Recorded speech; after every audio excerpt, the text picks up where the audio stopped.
We're sitting on the Western commercial plow on the KUBOTA M5700, and it's December 16th today. The temperature is like in the mid 50s. It's warm. It's almost like a summer day. Had snow the last couple of days, but it's been really mild. I wanted to just go over this. I haven't made a video in a while, so might as well just talk about how I set this thing up. It has a custom made harness for it, which I have totally rebuilt in 2017, I think it was. And the harness is off a pickup truck, like on a 1500, 2500 type of pickup. The plow is off a 3-ton truck, and it's got like a homemade rig here for the springs and the way it hooks up, welded onto a, like I said, that's off. It's not built strong enough, that section right there.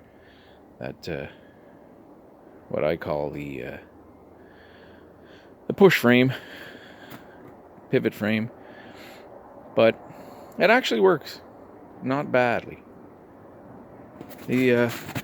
Over the years, we bought this in early 2000s, and it was a used tractor. It had 600 hours on it. The city were using them. They had 3 of them for sale. We bought one. I thought it was a little small, but it's actually a really, really good setup. I've added these gussets.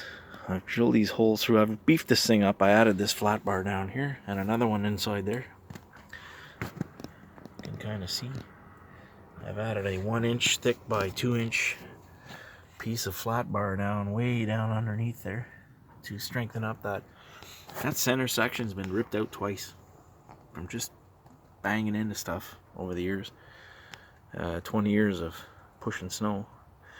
And what really destroys this thing is someone comes into the sites we work at and trenches across the road or in a parking lot and backfills up to the bottom of the asphalt, doesn't put any cones or any warning signs. I've asked the property manager to call me whenever that kind of thing goes on. They've never once called me. So 2 different times it's hit a trench across the road, and you're driving along, 6,000 pound, 7,000 pound tractor. This cutting edge hits asphalt and all the way to the whole setup. And if it's got the snowblower, that's another 1,000 pounds pushing on this, and stops instantly. So it ripped that thing out twice. So I've had to rebuild it, and it destroyed the whole harness on it the last time we repaired it.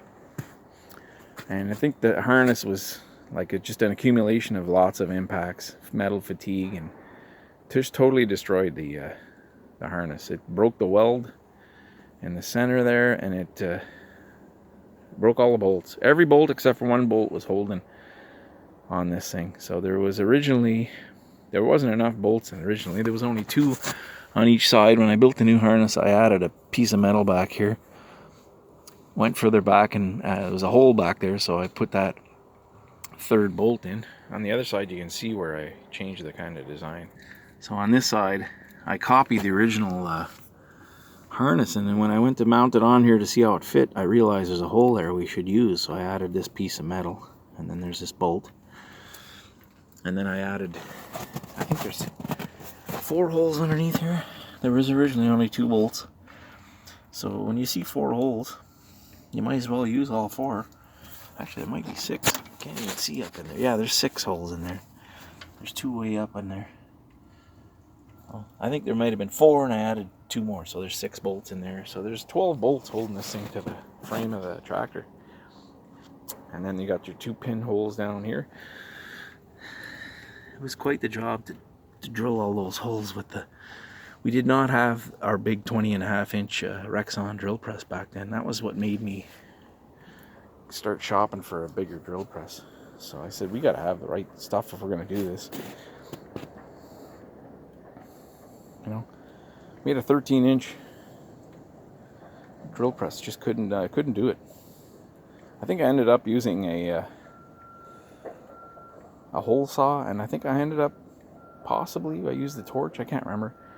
It just took almost a whole day to drill 12 holes. and then I had to drill those 1-inch holes down there.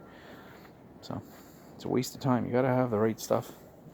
It's the speed. It spins too fast, 13-inch, and does not have a lot of strength, so there's a lot of flex. That's 5/8. I think it's tool steel that I made that harness out of. So I found it in a bin, and one of the guys that works at that site told me that's probably tool steel. So that'll never break again, probably. That's really good quality stuff. And then now we don't have that many snow contracts, so it won't be used too much in the future. But back here, I either have a snowblower that I got a Pronavo 84-inch snowblower I can put on this, or I've got this box scraper.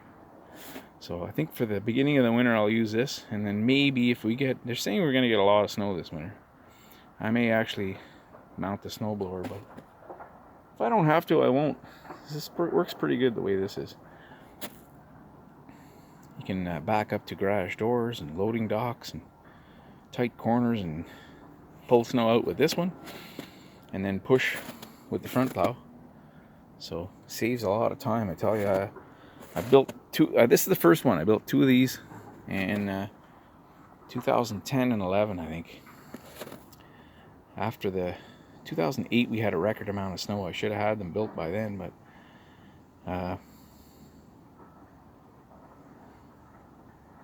and it works. They work pretty good. I had a fabricating shop quoted me a price on building these. It was $3,500 each. So I used every bit of scrap metal I had laying around, and I call it a jigsaw puzzle plow because it's all bits and pieces welded together. You can see over there, and everything pretty well came from scrap metal I'd found laying around, so collected over the years. That piece I had to buy. That big piece I used I made 3 plows with that stuff, that material. And I don't think there's any left. Might be a small piece left, but that's a grater blade that we had on one of our first snow plows, and it wore down, so I put it on there, and I don't think I'll ever have to change that. Doesn't have down pressure, and it's not too heavy, so I think it works pretty good. And the one thing I didn't like about this tractor is the way this pipe comes out through the hood. See the big hole over there? I'll go to the other side and we'll have a look at that. So this is the piece of metal that was originally from the factory. It goes on that pipe, drops down and covers this little area here. And vibration, and that bolt broke off. It's cracked here. And what happens is the water sits on this hood, and with the engine plugged in, you got heat coming off, and snow is constantly dripping down through this opening here onto the exhaust manifold, which is really rusted badly. You got the starter down below, and the alternator's right there, and they're all wet, so I don't like that.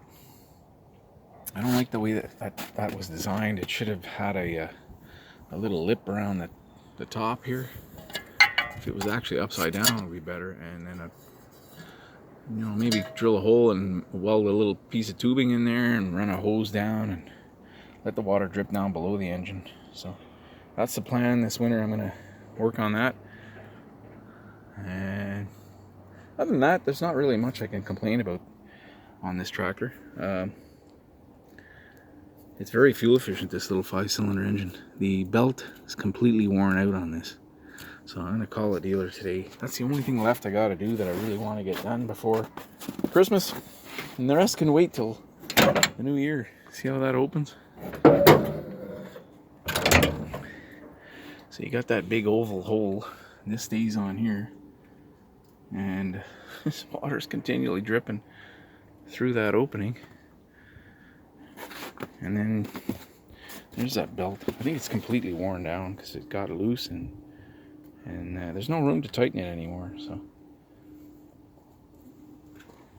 I think a new belt will cure the problem. The battery is dying. If you use this at night, the lights, I don't think the alternator is charging up the battery, so the lights are actually draining the battery. and the wipers and the heater and anything you got running is using power. So until we get a new belt on that, I can't use this at night. So that's priority. I'm gonna call it today. That probably happened over the summer. Yep. But there hasn't been a thing I haven't fixed on this. These pins have been drilled out. They used to be 1-inch bolts. Now they're 1 1/8 because the holes were all ovalized. I've added bracing here. I've added these pieces of ribs from banging into stuff. Beef it up a little. It's cracked again right here. See? That's pretty heavy tractor pushing on this, so there's a lot of stress when it twists. Things break. I think there's a crack on the other side too in the same spot. But 20 years of plowing with this. I've added pieces to the end plates. I think the dealer made these end plates, but they weren't big enough. So I added a little piece, 4-inch extension. I put this big piece of plate down here. It's welded on and bolted on, and the bolts are welded. So that's not coming off. And then these things get bent. I've straightened this one. That one didn't get straightened yet. So I think I'm going to take this one off and leave it off all winter. So they're made to take off or put on as you need them. But I don't think I need it on there this winter. Yeah. So there's a look at, these tires are brand new. I was pushing some mud in the spring. I was scraping out an area where it was really muddy, and I think it pushes pretty hard on the sidewall on this. And when you're turning, these wheels turn pretty sharp. And it popped the tire off the rim. Well, when I got it back on, I didn't have it cleaned out well enough. And I think a bunch of sand and mud and soil and whatever was stuck between the tire and the rim, and it leaked all summer. So as soon as the night I hooked this up, I lifted it, and it's so heavy that it popped the tire off the rim. So jacked it up, got a pail of warm water out, and I washed it really, really good and clean. And then we got the tire back on. It hasn't leaked since. So that's 4 days ago, and it's still hard. So I think we've got the problem fixed. And yeah, I thought I'd just do a video today because I haven't done any lately. I'm busy, family stuff, and just normal everyday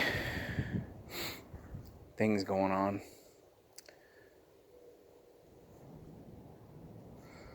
Not a lot going on in the shop. I'm fixing things, but not really video quality stuff. So maybe in the new year, be lots of shop videos. Bought a few tools. I might do a video on that, on new stuff.